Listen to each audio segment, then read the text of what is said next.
जय हिंद, वंदे मातरम, जय महाराष्ट्र।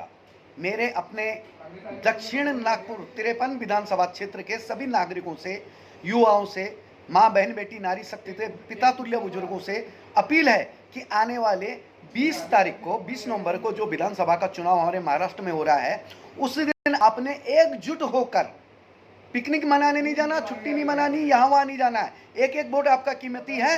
एकजुट होकर हमारे कार्य सम्राट, विकास पुरुष और जो 24 घंटे अपनी जनता जनार्दन के लिए खड़े रहते हैं, उन मोहन जी मते के लिए वोट डालना है, वोट डलवाना है।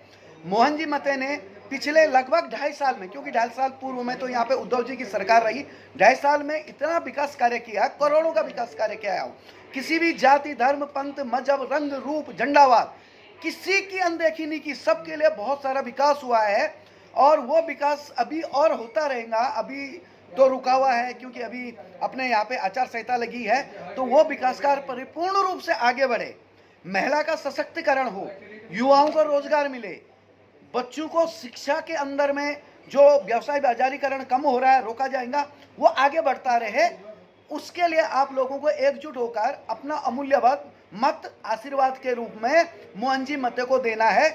उनका चुनाव चिन्ह है कमल और तीसरे नंबर पे ये चुनाव चिन्ह है। तो आपको एकजुट होकर मोहन जी मते के लिए कार्य करना है। मोहन जी मते के लिए ऐसी ये देखिए, ये पुस्तक जो हम लोग घर घर में दे रहे हैं, विकास निधि खर्च के मामले में जो जगह जगह दिया गया है, स्कूल, कॉलेज, शिक्षा का क्षेत्र हो, स्वास्थ्य का क्षेत्र हो, विकास का क्षेत्र हो, रोड का क्षेत्र हो, महिलाओं को सशक्तिकरण का क्षेत्र हो, हर क्षेत्र में मोहन जी मते ने काम किया है। और शायद महाराष्ट्र के एकमात्र ऐसे विधायक हैं कि जो व्यक्ति विधानसभा में कम, जनता दरबार में ज़्यादा दिखता, उस जनता के लिए, उनकी पीड़ा समझने के लिए, उनका दर्द समझने के लिए, उनका कार्य करने के लिए। और उनका कार्य आक्रामकता से होता है कि मैं देख लूँगा, ये फाइल आई तो हाँ रख दो, थोड़ा पीए को बोल के, ऐसा नहीं होता है।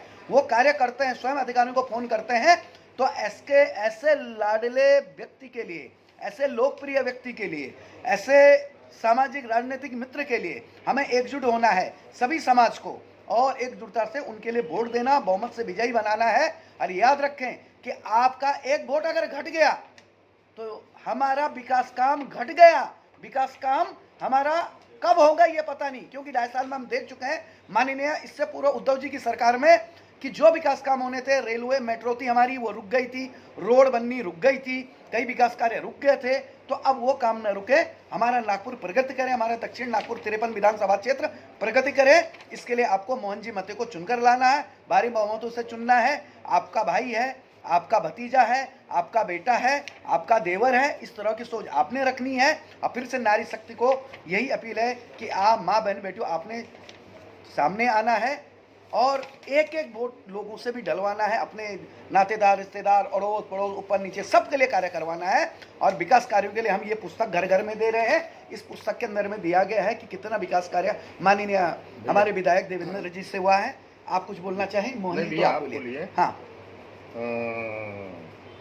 तिड़िल कुंभी समाज के लिए, हाँ, तिड़िल कुंभी समाज के लिए दिया गया है। आज तक कोई भी कांग्रेस अनदेखी की गई थी। हाँ, तिड़िल कुंभी समाज की अनदेखी की गई थी। 5 करोड़ रुपए, करोड़ों रुपए अपने सांसद अपना विधायक निधि से दी है। हाँ, और उनके लिए सभागिरों के लिए दिया है, खैरे कुंभी के लिए दिया है। हाँ, हर समाज के लिए दिया है। मैं जातिवाद नहीं कर रहा हूँ। हाँ, क्योंकि जातिवाद करना हमारे डीएनए में नहीं, हमारे खून में नहीं है। हम सबको एक लेकर चलते हैं, एक रहेंगे तो नेक रहेंगे। हम भारतीय हैं, भारतीय रहेंगे। लेकिन मोहन जी ने हर वर्ग विशेष के लिए, हर जाति, धर्म, पंथ, मजहब, रंग, रूप, प्रांत, झंडावाद, सबके लिए कार्य किया है। बेटा बन के कार्य किया, भाई बन के कार्य किया। तो इन विकास कार्यों के लिए हमने आशीर्वाद के रूप में अपना एक मत देना है। तो कृपया अपने महाराष्ट्र को शक्तिशाली बनाने के लिए, हमारे दक्षिण नागपुर 53 को शक्तिशाली बनाने के लिए मोहन जी मते को चुने और विकास कार्यों को आगे बढ़ाने के लिए आप सभी से अपील है मेरी, एकजुट होकर फिर से मतदान करें। जय हिंद, वंदे मातरम, जय महाराष्ट्र, जय संविधान।